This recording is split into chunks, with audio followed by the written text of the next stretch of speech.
scare him away.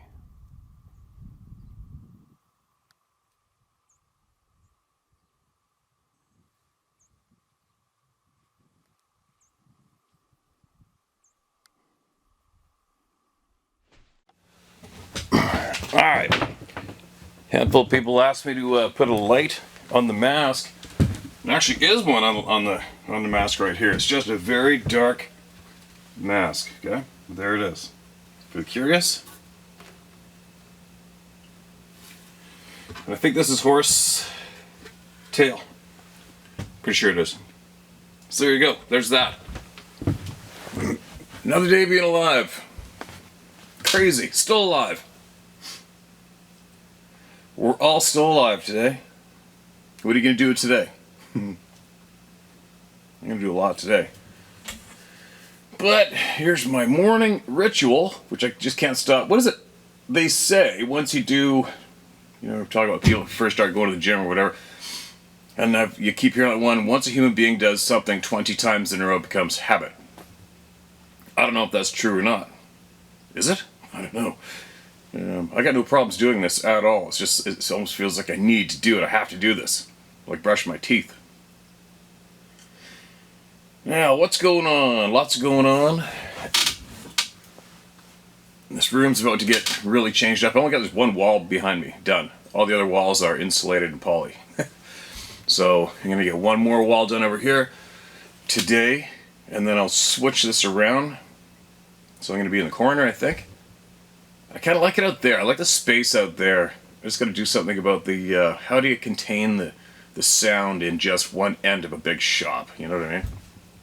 I think a lot of people emailed in and said to drop a ceiling down or something maybe, and have some other soundproof stuff there.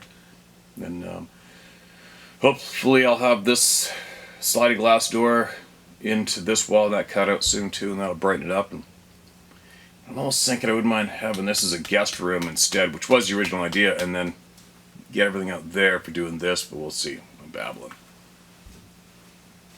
Now, what's going on? Yeah, I wrote down a couple notes, just some things that caught my attention. Did you hear about, I know there's a lot of people from Oregon here. And I remember before we bought this farm, and I remember before thinking if I ever moved to the States, I wouldn't have minded moving to Oregon for sure. Possibly is one of my picks, just because the black-tailed deer there are frickin' huge, lots of hunting. But apparently, Portland's having some troubles, right? Apparently, did you hear that Walmart is leaving Portland? They're saying in the news today how bad it is when Walmart shuts its doors. I guess because there's no law there. And people just walk in and steal stuff and walk out and they're not allowed to stop them. What? How crazy is that? What else? The January 6th video. That was something. I don't really say much about mainstream news items, but I'll tell you what, man. When a government, I don't care what country it is, lies their face off and destroys the life of someone intentionally and lies when they didn't have to. That's pretty sad. Those videos that came out showing that guy basically had 6 police officers walking around him, opening up doors and stuff and escorting him around, and almost like being on a tour in that government building. Pretty sad. Now he's incarcerated for numerous years. What? It's pretty evil. Pretty dark, right? Anyway, saw those 2 headliners this morning and caught my attention for a little bit. Now, one more item. I don't even know if I should give any light to this, but it's kind of fun. It's not funny. It's more sad in a way. There's a lot of people out there. There's some odd characters in the planet, odd character traits where somebody needs you to do what they want or else, right? It's really bizarre. Actually, my mother was married to one of those. And with those characters is when they feel they do not have any control, or they're losing control, or they're not getting the control or respect they want, they will go to the most absolute, darkest, sleaziest, destructive modes you can do to attempt to attain that respect or the control that you want. It's pretty brutal. I know you guys, I haven't shared my story with you guys, but if I did, you would probably be wondering why I'm not in jail or dead. My story is something else. But anyway, maybe one day if I feel like it, but I never really think about it. But that man attempted to beat me up again and lost. And because he lost, his ego couldn't take it, and he went He's a big bully. And he went, basically destroyed my life. Never saw my mother again, never saw my grandparents again. Destroyed my family, destroyed everything. Because he couldn't attain that respect that he wanted. It's a very sad story. Probably make a lot of you cry. I don't need to share it. Maybe I will one day if I get in the right mood. I don't know. I don't feel the need to. But anyway, I heard a while back, some dude emailed me. And he was absolutely demeaning me, telling me I wasn't a man, and I was everything that could be wrong with a human being was me because of my language. Right? So for me, if you could understand, if you knew half of what my life ride has been, you'd probably be giving me a pat on the back all the time for being as calm and cool as I like to think I am. But I can't help it, obviously, so you guys know why I cannot help it when I come across a bully who comes and attacks me out of the blue. Let's get it on. All right? I've learned that you have to fight. I've learned for me that you have to fight. Some people will disagree, some people won't, but I've lived it and I've learned those hard lessons myself. Sometimes you have to fight. And anyway, make a long story short, I could see the similar traits in that email of one of those psychotic, bully, control freaks. It's really creepy for me to see those traits because I instantly see that dirtbag that ruined my family's life. And then I'm like, oh, it's one of you. Right? And they are very easy to get under their skin, obviously, right? So I sent him back an email, which probably would have been the ultimate nastiest form that you could ever send that particular character. And I knew that I was addressing that character and I was sticking it to him intentionally, just to take him a little bit over the edge a little more. Why? Because he had to come. He offered it up. I probably been the bigger person who ignored it. Whatever, I don't give a shit. I'll let him have it. And I used every filthy, foul word you can come up with and threw it back on him and belittled him and humiliated the absolute shit out of him. So, that personality can't stop there. They just can't. And he did come back on me again later on, but it's like, whatever. The mic's been dropped. Moving along. Well, apparently, a few people emailed me to tell me that it was brought up with Dave. Dave doesn't email me this shit. He doesn't have time for this shit like any normal, sane man would not have time. But, sorry, I'm babbling. Anyways, I guess it sounds like it's the same character. What they do is what happens if somebody can't control you, cannot get you to do what they want, then they'll try to go different routes. And one of the routes that's common with that personality trait is they will go after people who are associated with you or your workplace or whatever, someone or somehow, where they can affect you from another angle. And then they'll go about trying to emotionally affect that person they're trying to dig at to get to go after you. Am I making sense? Probably not. I'm not really awake yet. I'm pretty sure you know what I mean. So this idiot, I guess, a bunch of people email me. It said something about somebody who was emailing Dave about my language. I'm like, what? Because I don't have time. I don't watch Dave's stuff. Not very common. I watch Dave's videos. I just don't have time. So Sarah and I we all came back. We all went out for birthday dinner last night. It was really good. We came back and I was going through a bunch of emails and shit and laying there in bed. And I'm like, what the hell? Something's going on here.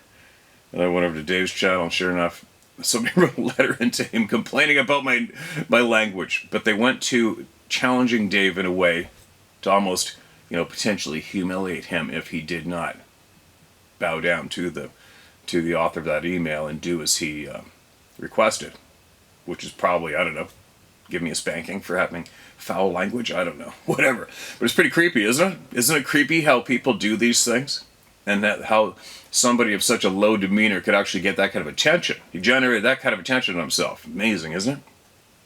Anyways, Dave didn't take the bait. I was surprised he actually read the email online. Whatever.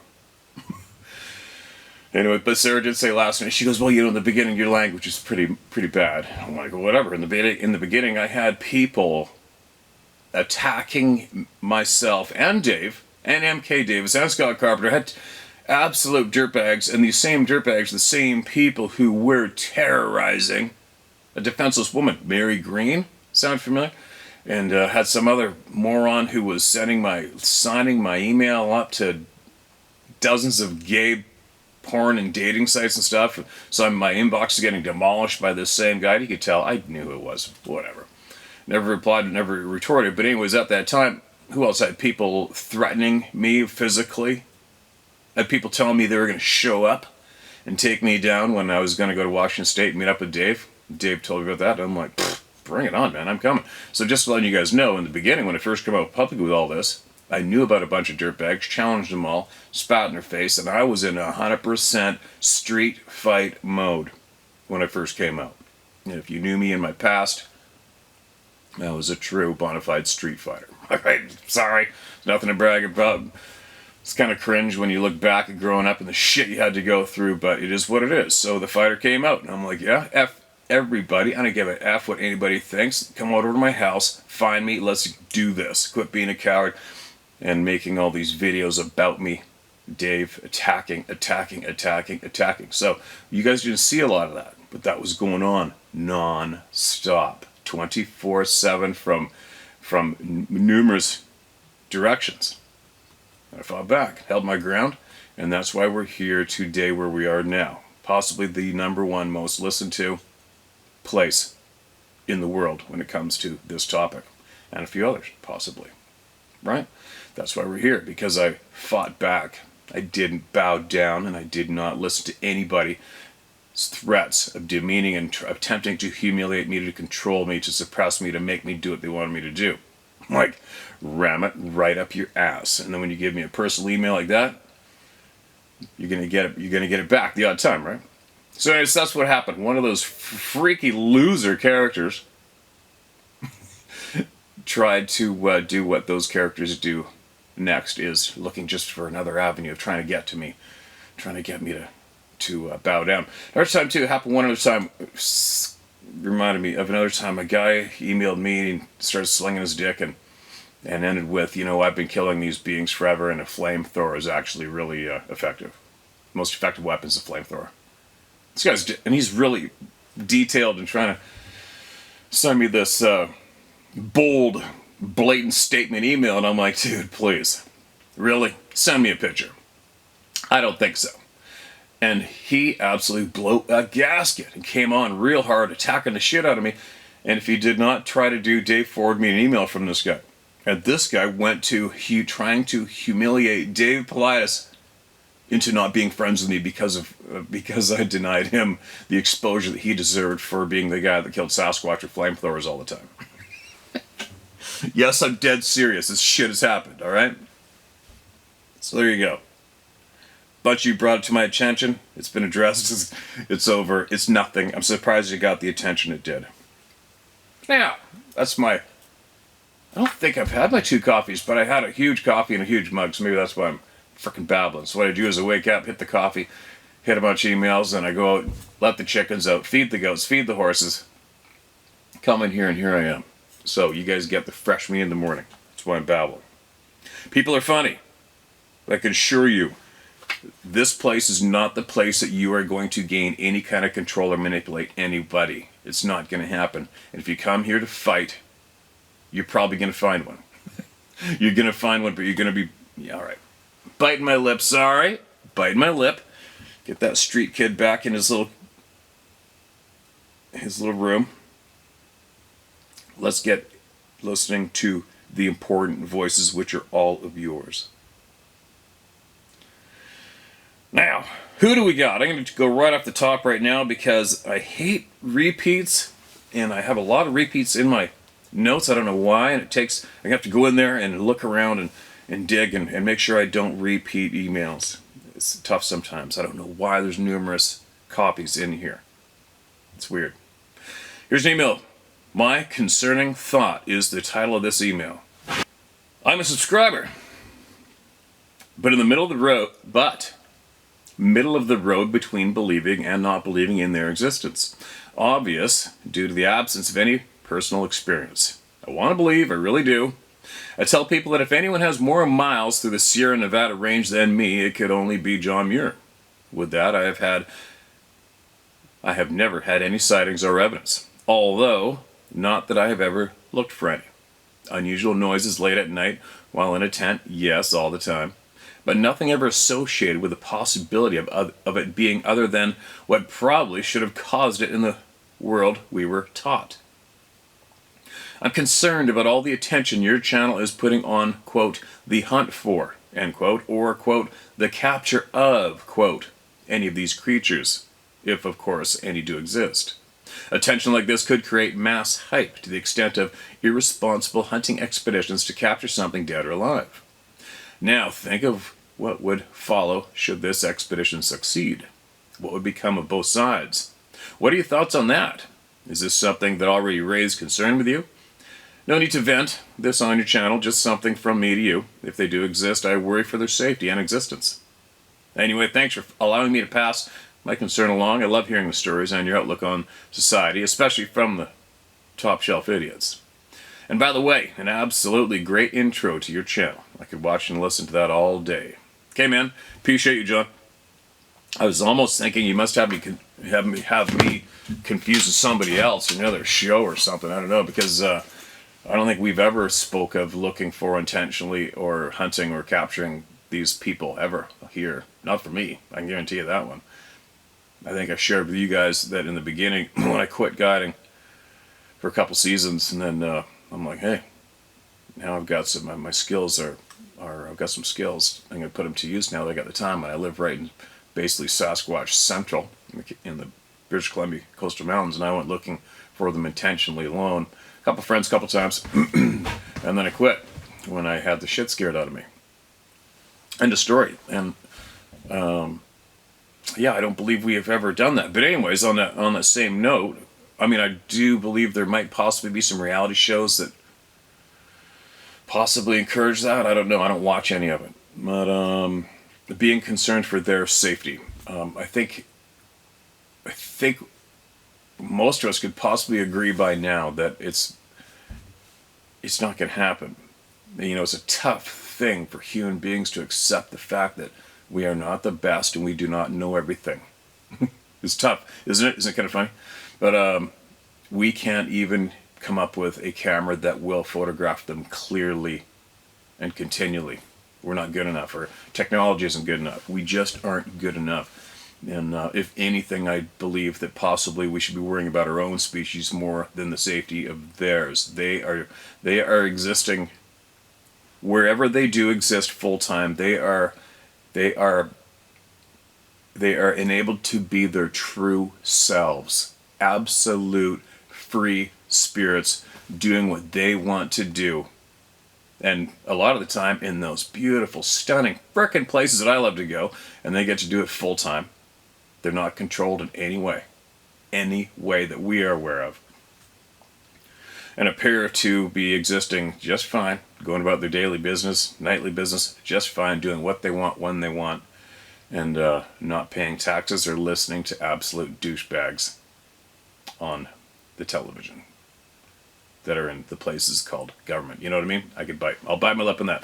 I'm just saying, there's no threat there. There's no threat. I could not encourage a party of any human beings to put on some camouflage and a couple rifles and head in the woods to go intentionally slaughter, capture one of these forest people. I don't believe. I think people have been trying to do it for a long time, haven't they? A long time. And they are getting absolutely nowhere. But anyway, thanks for your question on the fence. Yeah, it's funny. I don't know why you might be on the fence. I totally respect that. I get it. It's like a friend of mine, I'm going to tell this one again. I've told this before, a friend of mine. Very high profile job, very responsible guy, 3 daughters. I've babysat those kids since they're that big, take care of them, trust me with their lives, without a question. Knows of my outdoor experience, and I even said to him, because I was finding it odd how so many people similar to yourself are absolutely chop-stumped when it comes to accepting that these beings are out there and they're running around, whether full-time or not here, I don't know, but they're here. When they decide to be here, they're here. And then I said to my friend, hey man, So you know that if I told you, I just got back fishing and I I told you that I had a 250-pound halibut right to the boat and I lost it, but I swear it was 250, easy. You'd believe me, right? My buddy goes, yeah, of course, man. You've caught thousands of halibut. Yeah. Okay. If I came back from hunting one day and I said that I was 25 yards away from a 25-inch wide, 7 points on one side, 9 on the other, black-tailed deer, you know that that's what I saw, right? And he goes, yeah, you've got dozens of record-book black-tailed deer, of course. Why would I question you? Okay. And I said to my same friend, same sentence, same conversation. I go, okay, so I'm 17 years old, Vancouver Island, and this huge being is squatting on a rock staring at me, and it's not human. And he goes like this, I'd have to see it to believe it myself. Right? I'm like, what's going on? But then later on, when I showed him some photos that I haven't had permission to share with you, then he's just like, I don't want to see it. I don't want to see it. But for him, in that particular scene, incident, friend, and then I realized that the topic just scares the shit out of him, and he doesn't want it to be factual. End of story. But I don't think that's the same with you, or many people similar with your attitude towards the topic. But I always wonder what it is that makes so many people untrusting of so many other people. Again, I mean, I am a little trust. People accuse me of being a little too trusting at times, but I am confident in my judgment. For me, right? I'm confident with my judgment, and sort of thing. What I try to do with everybody here, I try to read as many emails as I can. I always tell everybody it's my way of possibly, maybe, helping people become more in tune with their own judgment, right? Don't leave it up to me or somebody else to tell you what you should or should not listen to or take for as real or not. But I'm going to hopefully encourage you to become in tune with your own sixth sense, your own judgment, your own intuition. But I wonder what it is like for you and many people who are sitting on the fence like you. How many different people does it take before you realize, all right, this pattern is overwhelmingly blatant in our face. There's literally hundreds of thousands of eyewitnesses from around the globe describing the same thing. That's pretty serious evidence right there in itself, wouldn't you think? But I wonder what it is that makes so many people not even take that in as a factor. How many? 3 million people have seen this thing? Well, I haven't, so I want to believe, but you know what I mean? Anyway, sorry for the babble, you guys. I got to get to reading. Appreciate you writing in, man. I appreciate you writing in. And if or when it does happen, and you get it slapped in the face and a member of the club and no return, make sure you email us and tell us all about it, all right? All right, who's this? Who's next? No subjects to tell us email. Excuse me. Hi, Steve. Let me start by saying thank you for all you do and how you do it. Your straightforward, no BS approach is quite refreshing with the clown posse that has seemed to have emerged over the past few years. Anyway, I'll get on with it. My name is Ron, and I am an Oregon State Park Ranger. I've spent the better part of my life in the woods, whether it be work or pleasure, but nothing had prepared me for the things that have happened to me in Tillamook State Forest. All right, here we go. My first encounter, I was bored and running mountain roads way up the Trask River and off to the south a bit, possibly behind a few locked gates. Oops. I had taken some rugged terrain in my Hummer and got to the top of the mountain where no one had been in years. I seen a wide spot where trees had been removed probably 50 years ago. I pulled over, hopped out of my rig to take a piss and walked a few steps from my rig, and after I unzipped, I looked up, and about 50 yards away, standing behind a dirt mound, was the biggest SOB I've ever seen in my life. I probably pissed in my boot, and all he did was look me in the eyes. Then he gave me a low, rib-rattling growl, reached up, grabbed a branch, and turned around. I always carry my cell phone on a holster on my side, so without thinking, I pulled it and took a pic. And then hit the hell back in my rig, closing the door and starting my rig. I kept an eye on him, and he just totally ignored me. So I got the hell out of there and went down the mountain like a devil was chasing me. Now, I know that is not much different than any other sighting. However, when I got home, I remembered I took the pic. So I examined it, and oh my God, it was full of surprises. Not far from where I was standing, there was an obvious ditch or old creek bed or something that was relatively deep. The ground in front of me was covered with strategically placed branches to make a roof over this ditch, and also had a small triangular type dome approximately 12 inches high and 12 inches wide. I'm going to guess it was either for air or observation, but upon blowing up my photo, there was clearly a face inside that was looking out, and it was nearly 6 or 8 feet from my feet. There was also a full deer rib cage on the ground that had been freshly cleaned, as well as many other bones scattered. And to top all of this off, there's a makeshift type ladder, so to speak, going up into the tree, parallel to the big guy. And again, upon blowing up the pic, I discovered a very young Sasquatch sitting in the saddle of the tree. You can bet I have not returned to that area, but I have discovered Tillamook has a large population of these guys because I've had several more encounters, but it's late, so we'll have to save those for a rainy day. I do hand you an open invite to come check it out any time. I think you'll be surprised. Thanks for doing what you do and keep it real. There you go. Okay, man, well. No name. Okay, you are about to get absolutely slaughtered in the comment section of this video. Self-induced, right? That's quite the bold statement. You would believe how many people have said they have a clear photo and they don't send it, ever. Alright? Does it bother me? Not the slightest. Is it going to bother the audience? Probably big time. So get ready for it in the comment section below, right? Who knows if I'm around the neighborhood, I don't know. But I don't know who you are. Don't know where you are. Well, Tillamook, alright. I don't know. Obviously, the people are going to be freaking the hell out wanting to see that picture. So it's up to you. You want to send it and share it with them, I'll do it. Other than that, what can we say to that email, right? Now, moving along. Yeah, it's funny how many people have said, my buddy's got a video, I got a picture, I'm going to send it. They never, ever do. Now, looking for a puzzle piece. Actually, the people that have sent a video, like that one police officer, game warden, he sent that video, that one on the river. He just sent it. Or maybe he said he was going to send it, and then he sent it. I forget how it went down. We had a few emails of that good man, and we've had a bunch of other photos, but anyway. Looking for puzzle piece is the title of this email. Hi, Steve. Darren from Southeast Idaho again. I have a question about something that I experienced for you and the Head Hunt family. I wonder if anyone has ever had the feeling I felt on one of my hunts.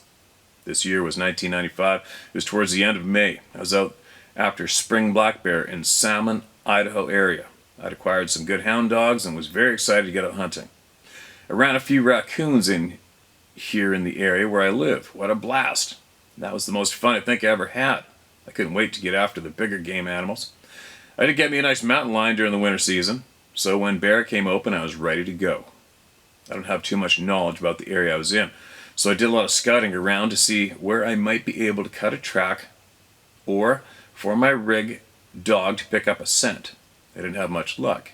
I found 2 other hunters with hounds already running bear. I watched one hunter's hounds run a fairly good-sized black bear up a very steep hillside. The hounds were literally biting at its ass. Quite hilarious. I was having the time of my life. So, since there seemed to be too many other hunters around, I fueled up my truck and drove north of Salmon right up almost to the Montana border. It was an area that was the most beautiful place I've ever seen.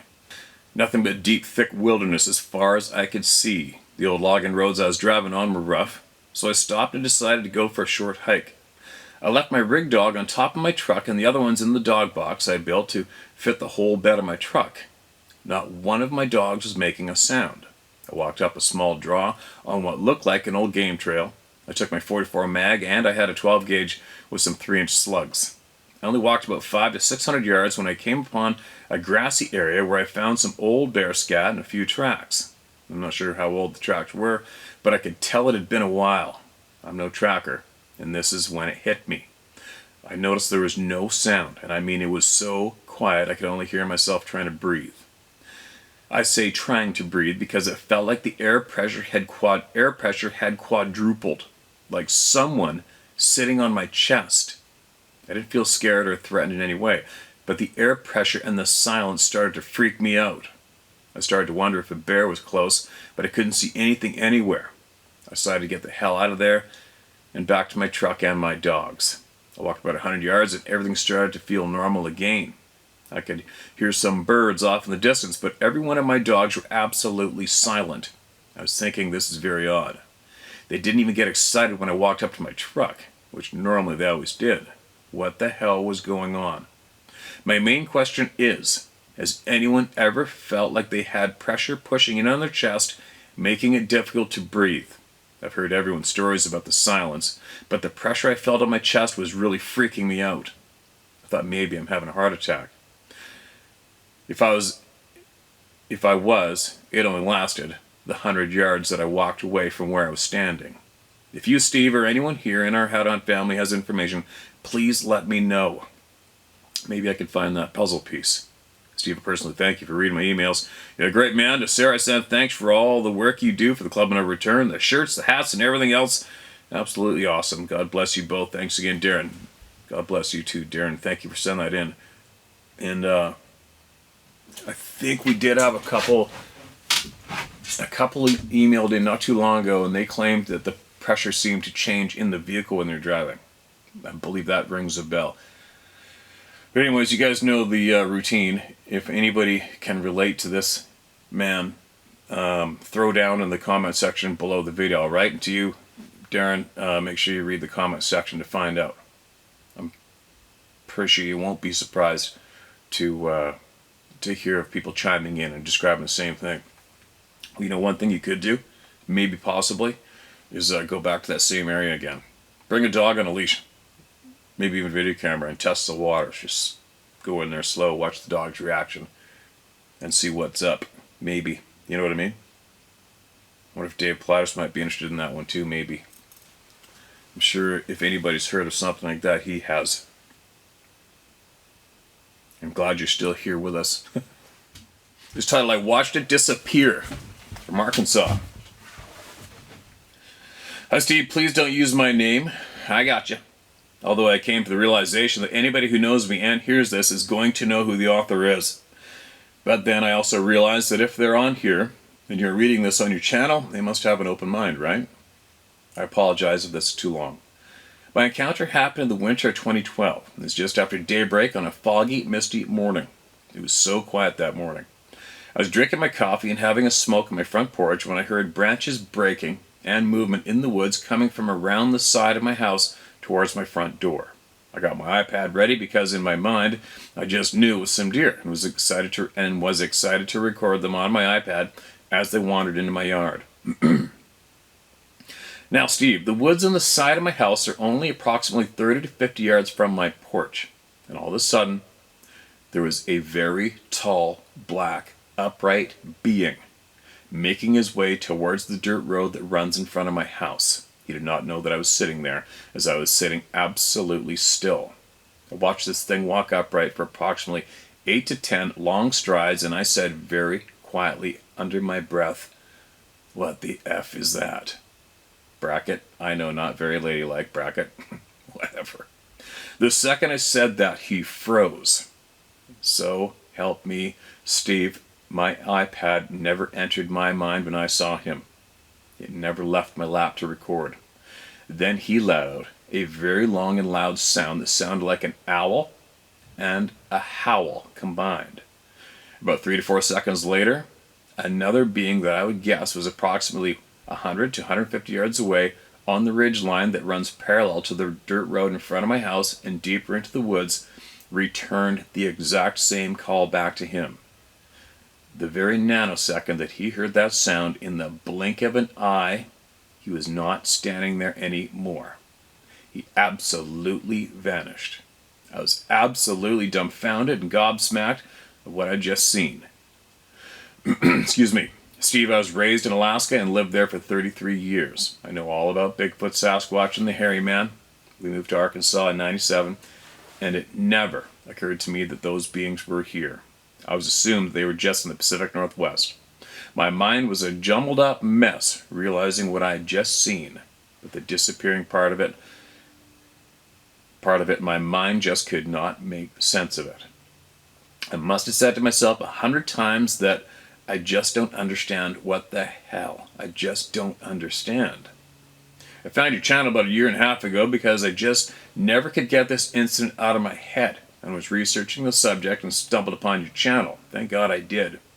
Not only has it answered so many questions for me, but it has filled in all those missing puzzle pieces that I needed to make sense of it all. I took your suggestion, and I've mentioned this to friends and family, and was surprised that there are people in my area who have had experiences of their own.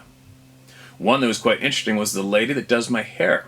Her husband said when I asked him if he had ever had anything strange happen to him while hunting, said that he experienced the fear and dread that people talk about in the thicket right behind my house. Over the years I've heard many interesting calls and sounds at night right here near my house, and have found a footprint or two. No question they are here. Thanks, Steve, for all you do and having this channel for people like me who thought that they had lost their ever-loving mind. I really enjoy the stories, especially the ones from the First Nations people, such as the Owl Man. I hope that your viewers will comment in the comment section if they are from Arkansas and have had experiences. With much appreciation.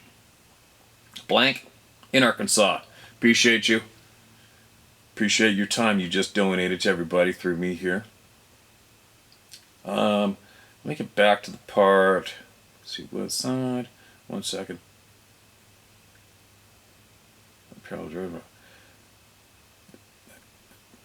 The very nanosecond that he heard that sound in the blink of an eye, he was not standing there anymore. Okay, I was just reading back, so I was wondering if when he disappeared, if he vanished, if you looked towards that ridgetop sound and then looked and he was gone, or did that sucker go blip out of your vision while you were still looking at him? That's a big question for me.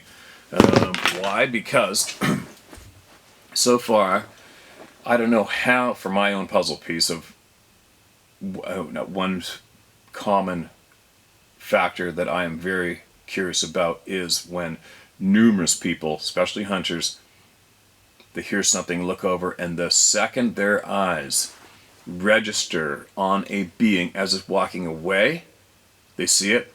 What's that? You know, they're not thinking, oh, there's a bear. But as soon as their eyeballs tell their brain, whoa, what's that? The beings stop dead in their tracks and freeze. What's up with that one, you guys, right? That's another man from BC, had one in his rifle scope and said that the second he got the scope on it, that sucker turned and looked, he said it looked him straight in the eyeball through the rifle scope. Right? How many times these beings have stopped dead, frozen, the second people see them, without having their eyes on the human being. That's one hell of a connection in whatever brain waves us human beings are giving off during that moment of shock, right? That's something else to be able for them to pick that up. So, because one thing that I've been wondering for myself for a long time is when a human being has their eyes on them, I wonder if that's it. They're caught. Uh-oh, shit. And as long as your eyes stay absolutely focused on them, you got them. I wonder, do you know what I mean? Because the amount of people who have emailed in and they've seen one, heard something and looked back, they're gone. But as long as they stay looking at them, they're still there. But we have had now a very good handful of people saying, man, that thing basically just vanished before my frickin' eyes. I had a guy tell me that the other day in person. This one was only like 20 yards from them. Said it's like poop, and just kind of disappeared into the timber right there. It's gone. We've never had the absolute... Like Edgar, who wrote in and described that thing becoming translucent from the waist up, I think, the feet up, when he's jumping up and down.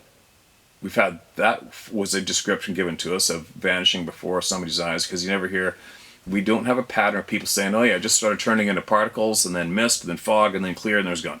We don't have anything like that, right? It's just, usually people say, it seemed to have, like, we have somebody else say they saw it at nighttime with the night vision, and it ducked behind a tree, but the tree was 6 inches wide, and this thing was 4 feet wide, and as it went behind the tree, it disappeared. I'll never forget hearing that one either. That's for my curiosity of this trait that we keep hearing of the vanishing part. Or numerous times people say it's like they just disappeared into the bush and became like instant, perfectly blended in and gone. You know what I mean? So, I am curious if you actually saw it vanish while your eyes were clearly on it, or did it disappear when you looked for 1 second to where the other sound came from and looked back and then it was gone? That's a big curiosity for me. But anyway, appreciate you sending that in. I'm super glad that you're asking around your community because it's the right thing to do, right? Right. Make sure you email us back again with any information you might come across as well, okay? Stay in touch. You're in the club now. Another member of the club and no return. There's no escape. We're a big club and we got each other's backs, that's for sure. But make sure you send in more knowledge if you come across it, alright? And be safe around there. Be safe around your property. Alright, this next one has a photo. It's titled Dogman and Eye Shine. Alright. So my phone takes color pics at night as long as there is a sliver of a moon. I was just on my porch taking pictures of my yard, amazed at what it could do. The holly tree the Dogman is behind is 12 to 14 feet tall. The big set of eyes are real wide and about 12 feet tall. The smaller eyes are around 8 feet high.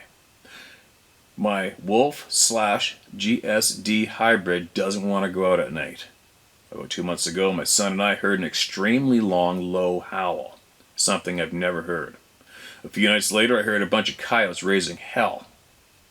Then I heard that howl and coyotes screaming like they were being attacked. And then I heard a demonic laugh. It gave me the freaking creeps. Mark McWhirter. Well, that's a little creepy, isn't it? I'll share these pictures. They're, it's, again, for me, like I always say, well, there's some more blurry pictures, right? But I wasn't there. I didn't take these photos. You did. There's definitely some shapes there could resemble something like that. And those glowing things in the timber, don't know what they are. I wasn't there, but there you go. Shared. Shared. If you come across anything else, man, any more knowledge, you get something clear that the people might want to see, you can share it with everybody through me. Sounds creepy to me. Like I said before, I'm not the big authority on the Dogman topic. I don't think I want to be either, but I'm taking it in, I'm processing it, and I'm learning. All right. This next one is titled Son and Grandson in Deer Blind / More Dead Chickens and Barter Attempt Full Circle / Lights. A bunch of pictures. Steve, do not share a third photo. Is an aerial photo of my home, your eyes only. Gotcha, man. Gotcha. You can use my name. Well, it's Scott Smith from South Central Southwest Missouri again, and as all of us start out, thank you for all you do. I do, however, worry about your safety if the long-awaited report comes out and you share it. I don't doubt your ability or knowledge on defending you and yours. I just don't want you or your family to be in danger. Stay safe, my friend. On to the story. Thanks for the concern, buddy. Thank you. Okay, this is going back to Missouri firearms deer season from 21, when my youngest son and grandson saw our resident Sabe as they sat in a blind, scaring them to death. Well, you had referred it to Scott Carpenter, and he told me to try offering a barter system to the Sabe, like during deer season, take the hearts, livers, and kidneys, put them in a bucket container, and put it somewhere other animals cannot get into. Well, before a deer season, backing up to Memorial Day weekend of 22, just a couple weeks before the holiday weekend, my oldest son and I had been getting new mineral blocks and corn to put out for the deer. I'd driven to the back of our land, and there were no downed trees or anything obstructing the road at that time. We fed them in 3 different places to keep them healthy and staying in the area. Everyone that spring and summer was telling me that there was a big 12-point buck crossing onto my place that'd go 160 plus. There's 3 others that were with him. A young man harvested the smallest one with his bow, an 8-point, and it went 142. Wow. Sounds like some good bucks running around there, man. Anyway, we'd been putting out food for the deer, which is common here, but you cannot hunt baited areas in this county during season. And yes, Missouri is experiencing a problem with CWD. And things that had been good on the Sabe front. I've been seeing the does coming out into the yard with their new spring fawns and grazing, and no, they aren't under heavy hunting pressure, here at least. Well, something had obviously happened. I quit seeing any deer, period. Memorial Day weekend comes, and my wife and I had drove into town to put some flowers on some graves and return in 1.5 hours later. 1 to 1.5 hours later. As we were coming down the driveway, I sat up in my seat and I knew something was off. I could just feel it. I got goosebumps, and I knew what it most likely was, a Sabe. As we pulled into the yard, I asked my wife, "You see the chickens today?" She said she had, but they were nowhere to be found. I told her to go into the house and don't come back outside until I know what's going on. I had my sidearm locked and loaded, as I may conceal carry. Small frame semi-auto 9mm, but during winter and hunting season I carry either my King Cobra or Python, both 357 mag, Remington 700 30-06, or a Model 7 260 Remington, and a Busey fixed blade. Hog leg of a knife. Mind you, I've never imagined shooting a Sabe or thought that I'd like to for a trophy or for science. It's just never crossed my mind to hurt one. To me, it's like someone asking me, "Hey man, you want to go rob a bank?" No I don't. Pulling the trigger is a big decision. They're too human looking, and I just wouldn't be able to do that unless it was in defense of my life. Point is, I don't hate the Sabe, but I want perspective boundaries that we both can live by if he has to live right here. It's not just me and the Sabe. I've got kids and grandkids that I'd like to protect from such truths until they're ready for them. Anyway, I'm driving around in the side-by-side, and I come to the electric pole just at the edge of our yard. I put a game camera up and pointed it at the chicken coop to see if any predators were coming in. Pictures I saw, my boy driving through, deer, etc. Then the last picture was a long limb, which was totally covered in hair, up to the lens, and it was in IR. So it was black and white. Last picture it took. It was out of focus and really has nothing to prove as it's not clearly visible. As I began to look around where I'd had the trail camera pointed into my yard, and no, I wasn't trying to get a picture of a Sabe, I looked to the right of the pole and I see a 3-foot circle. I measured it, where it obviously had made this for me to see, and there was at least one feather from every different breed of hens I'd had running loose. Only one escaped him. So all but one of my laying hens are now dead. No body parts, nothing, just feathers. Mind you, our youngest son didn't want to go into town with us, so he stayed home with our old English bulldog. So, this happened while my son is at home by himself. He's 13 now, so it's not like we were leaving a small child at home by themselves. As I stated in my previous accounts, my son's handgun training had long been underway.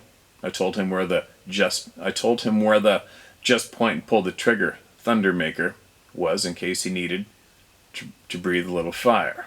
I came in the house mad as hell, grabbed my Bible, my cedar cross, and holy water as a precaution since this has all happened. And I jumped in the side-by-side and went to the north, south, east, and west points of my yard and rebuked him in the name of Jesus Christ with a bit of a yell and anger in my voice. I drove back to where we'd put out the mineral blocks and feed, and as I got to the bottom of the hill, about 3/8 of the mile away from the house, passing the valley runoff, I started to go through the cedar grove, and there it was. That Sabe had pulled a cedar tree over, across the road enough I could not get through without cutting it. The tree was not uprooted, cracked, or harmed in any way. It was just at a 45-degree angle now. At that point, I knew he was telling me, stay out. Not gonna lie, it pissed me off something fierce. But I've never thought of harming the Sabe in any way whatsoever. It all made sense, not seeing the deer I'd previously been watching every day, now absent. I don't really go out into the woods unless it's to restock salt or corn, and we have ticks here. Oh my god, do you ever have ticks there? I sat on a nest of those damn things. It seemed like one time turkey hunting.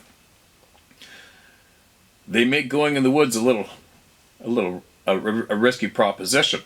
I didn't last year, but I may brush hog some of the pasture. But it's in the top pasture that runs along the highway, not back in the woods. Well, summer came and the deer came back and things were good. You've got more chickens and they are doing great and fully raised now. Well, it's now fall and deer season is upon us. My oldest son hunts pretty hard, so he was out at the house quite a bit. Our middle son hunted some, but he works a lot, so he only came out a couple times. My youngest would not go out unless I or his big brother went with him. So at that point, I knew the Sabe had done the emotional damage I was afraid of. Damn it. My son and I talked about the barter deal and how to do it.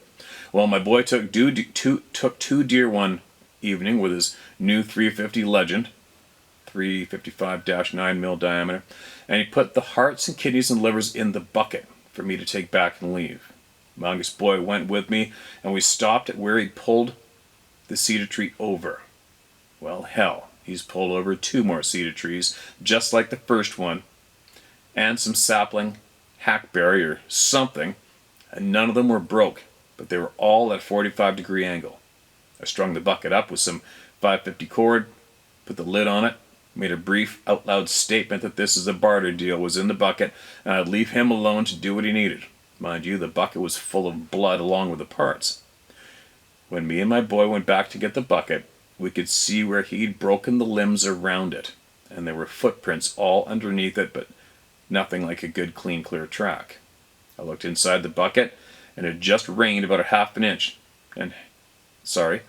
rained about 1.5 inches, and it was totally empty and appeared as if someone had washed it. Like he cleaned it for me. Well, okay, thanks, I guess. That's the last thing that was upsetting me, is I'm not trying in any way to capture a photo. I know what the hell they look like. I don't need a picture. However, as we passed a food plot / corn / salt like area, I decided to get my SD card from the game camera pointed right at the plot.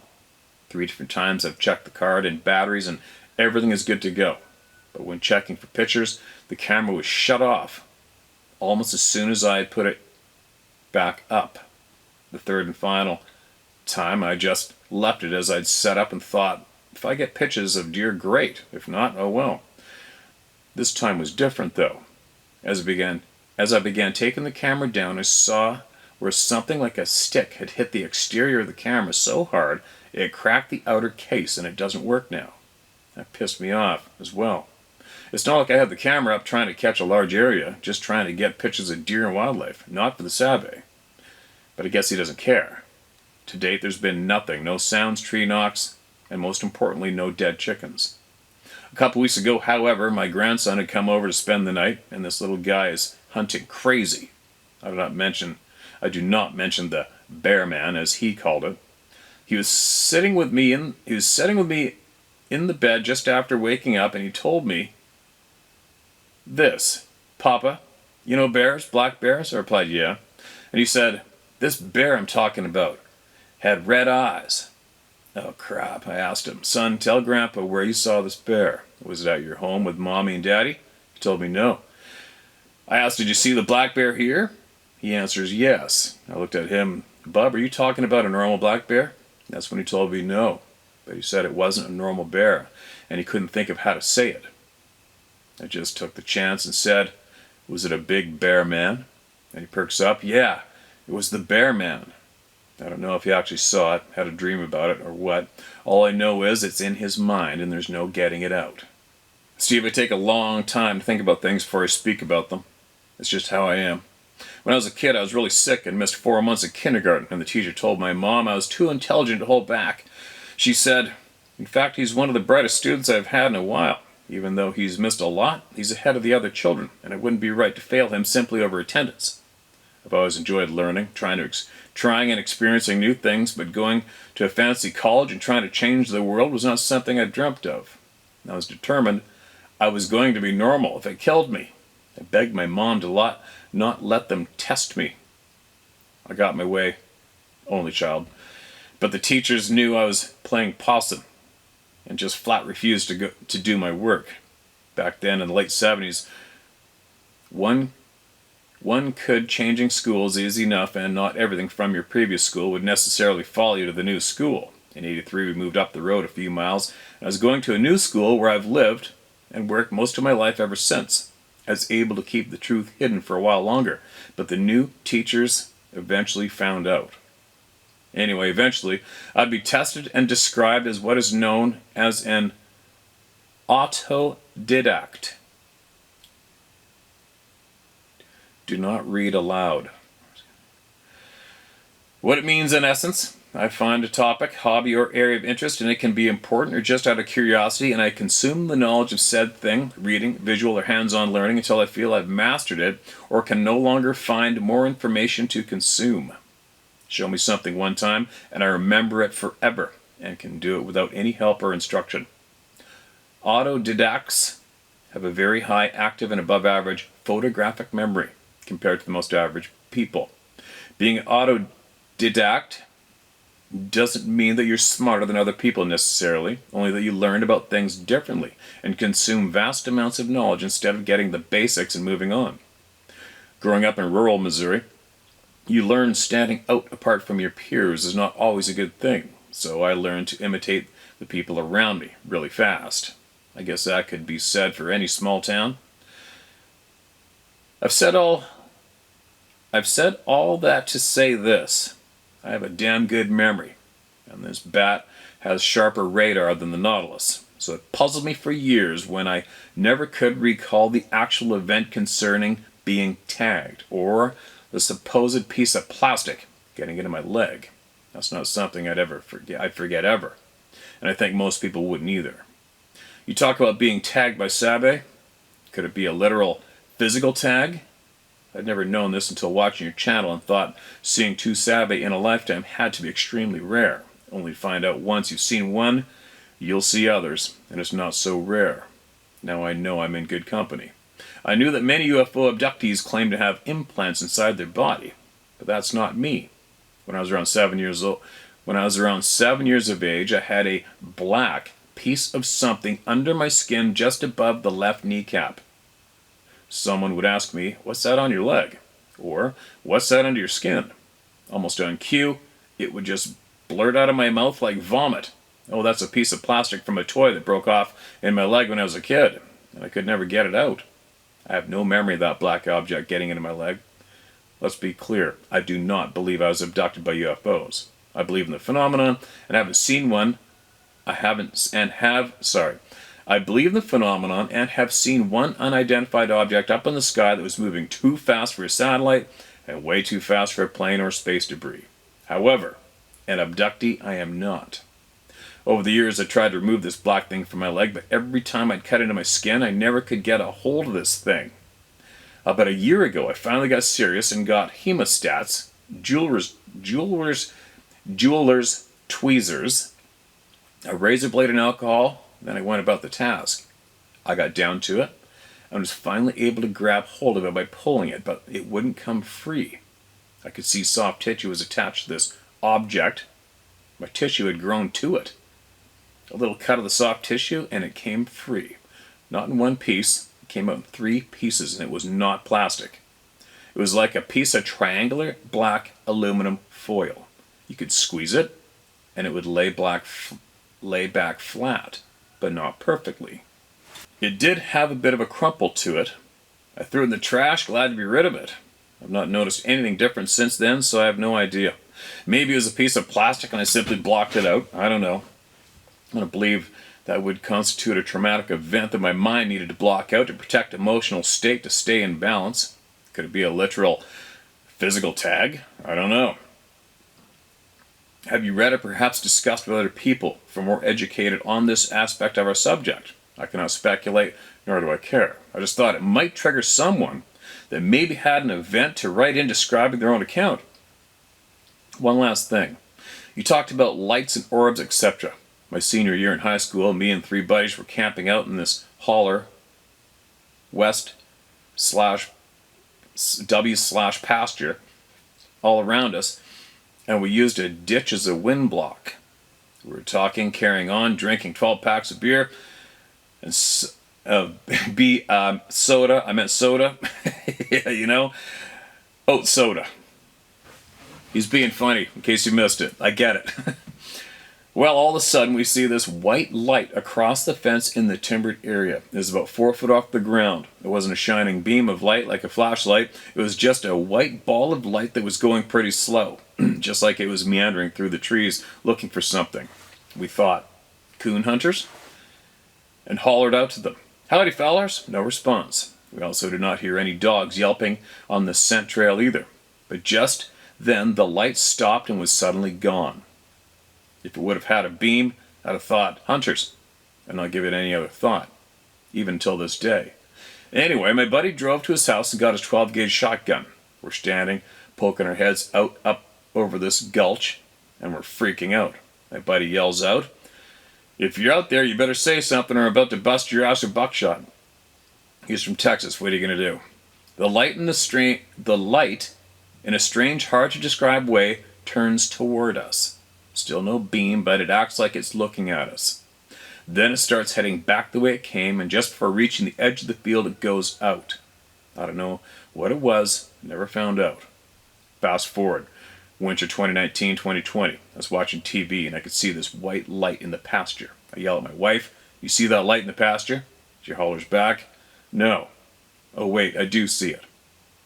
"Is it red and green?" I responded, "What? Red and green? I saw a white light. Not any other color." My daughter-in-law, mother of my grandson and wife to my oldest son that witnessed the Black Sabbath, was also there, and she said she saw a red and green light about 6 feet off the ground. I got up, grabbed my sidearm, walked into the woods around the back of the house, heading to the upper pasture, and I just sat down for an hour about 100 yards away from where I saw it. Nothing. Not one sound, no lights of any color. I've not seen anything since. It's not road traffic, as our house is a long ways off the road, and you can't even see the highway from our place. We've also lived there almost 18 years. I have never seen anything like it before or since. Are these two things part of being tagged? I don't know, but I've thought about it a year before deciding to write in to tell you. Maybe, may not mean anything, but there it is, for what it's worth. These are things that happened in my life that gave me moments to pause. Well, no big deal to many and me at the time, but watching you and hearing so many shares, it got me thinking maybe those events are linked to this topic. I don't know. It has been a bit concerning to me, as there are those moments in my life I thought very little of, until I began watching your channel and listening to all the others from the round table sharing their knowledge and events. Many things I've just brushed aside as strange or weird. Haven't taken on much more meaningful part of my life. No longer filed away under strange and unexplained.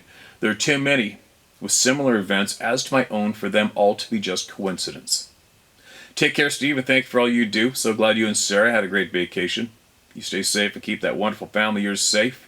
I include a picture of the barter bucket with my youngest son, Parker, in the picture so you can show the people for scale and see the trees bent over too.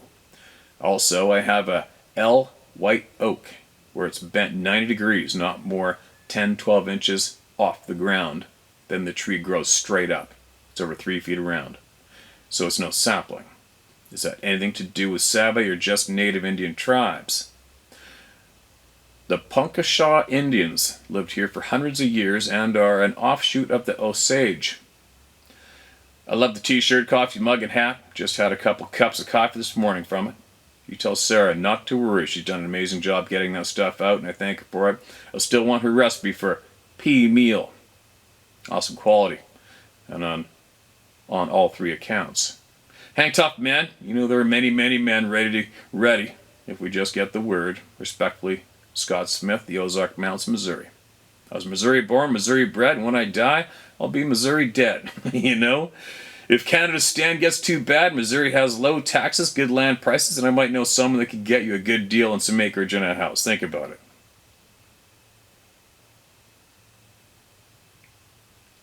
Okay, man. I'll read this part and okay, hold on a minute. Okay, man, I just read your postscript. Appreciate it. And I agree with you on all levels on what you mentioned about one of these things. And as well, I know a pile of people directly that have had the same thing go down with them too. It's unfortunate, it's frustrating, makes you angry, and makes you want to rise up, right?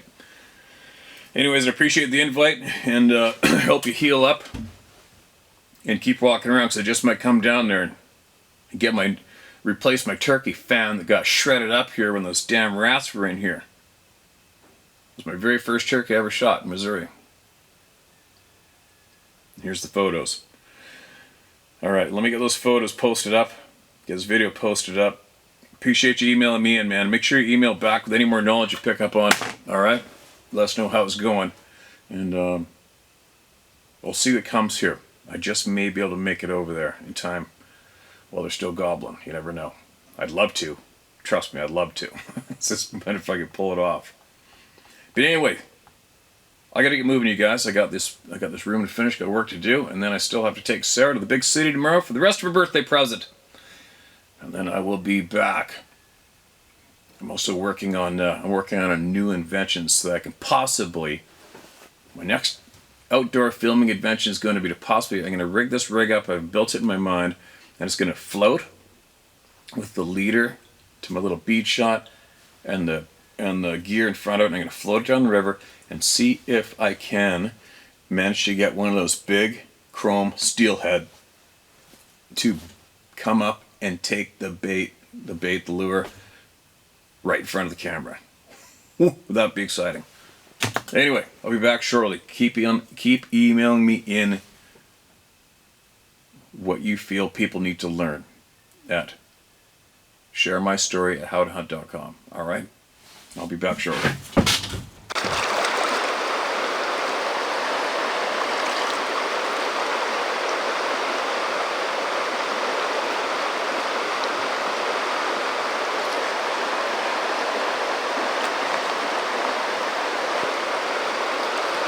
Beautiful fish. Bye-bye.